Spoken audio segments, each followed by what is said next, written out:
Hello everyone, it's Paul Brown here, and today I'm going to be giving you a little bit of Lightroom help. One of the questions I get regularly asked by other photographers is how you change the capture time of an image within Lightroom. Now this usually comes about when you're using more than one photographer, more than one camera, and you go to your editing phase and you suddenly realize that the images aren't in sync when you put them in capture time. Now this could be just one camera out of sync, it could be two, it doesn't really matter. But what we should be trying to do is actually getting this right before we start by making sure all the camera bodies have the same time on them. Now we know that we forget, and many people forget to do this before a shoot, so this will show you how you can actually easily and quickly rectify it after the shoot. Now what I've got here is two folders. At the moment I'm in library mode. I've got two folders that I've already imported, and you see here in my workflow it's I've broken it down into two photographers. Now some people will actually just shove all these images in one folder, some people may break them down into individual cards. Now just in the way I work with my workflow, it's broken down into individual photographers. So what I need to do here is highlight both of these folders so we can go in there. So I click on the first one, and then holding the control key down I just need to click on the second one, and that will highlight both folders and bring them all into here. And now make sure you're in the grid mode down here and you're in library mode, otherwise you're going to have a problem.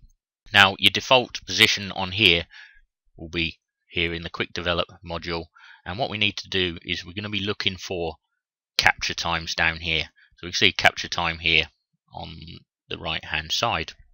So one of the things I do know within this wedding was we both got a photo of the kiss in the church at the same time. So all I need to do is actually go and find that kiss, and I know it was after the signing of the register when they came back out, and here we go, just back up a little bit, just here. Right, we can see we've got one image here of the kiss, and then a little bit later on we've got another image, and we can see there's obviously a discrepancy in the time because we've got the kiss, we've got them talking, and then we've got a kiss again. But I do know for a fact that there was only one kiss at that point. So what I need to do is actually look at the capture times of these two images, and this will give me my reference point for the rest of the wedding. So if I look over here on the right hand side, I've got a time of 13:47 and 50 seconds. Now if I go to the second image here, I can see it's 13:48:23. So I know straight away that there's 33 seconds or so discrepancy between the two shots. Now bear in mind on the capture time you don't go down into halves a second, so sometimes there might be a very slight discrepancy when we do change the time in a moment. Well, we'll see. So first thing I need to do is go into the folder where just these images are. So I know that's the angle that my second photographer had at the time. So if I go into here, I can see, yep, he's at 13:48:23 seconds.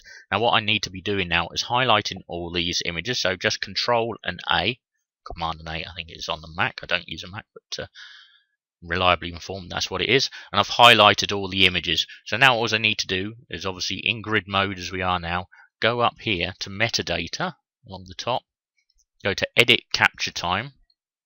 It says here type of adjustment, adjust a specified time and date and time, and I want the corrected time to change. So I know 47:50, that's taking 33 seconds off.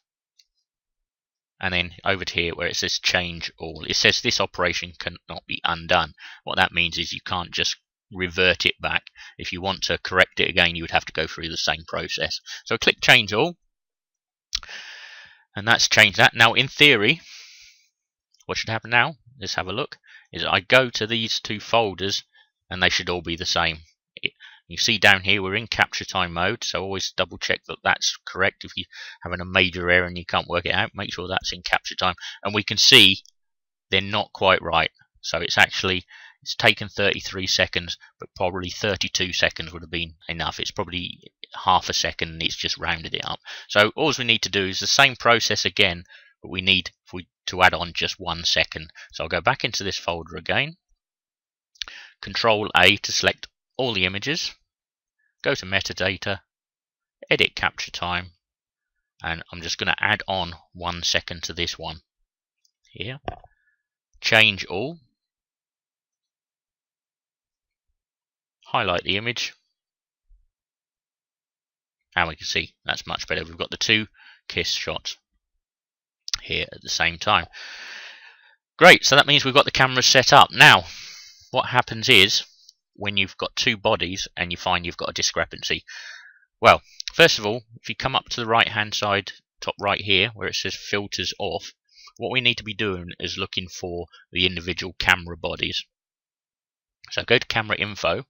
We can see here all the images from that folder. There's 670 images, and they're all taken on a 5D Mark II. Now I know there was two bodies used throughout this shoot. As we can see here, I had a 24-70 lens on and a 70-200 lens. So when you look at this, you'll think, oh no, how do I break down to two cameras? Now it's quite simple. When you click on camera here along the top, if you look here, you can actually go to camera serial number. So you can see which camera took what image. So you can actually break down your images here. And if you needed to just one camera from the shoot of the same model, you can actually narrow it down this way.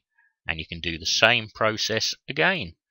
So hopefully that's given a little bit of help to how you change capture time. Obviously the easiest way is to change this before you have your shoot, but we know that we forget to do that. So hopefully that's been of some use to you, and have a great day. Thank you.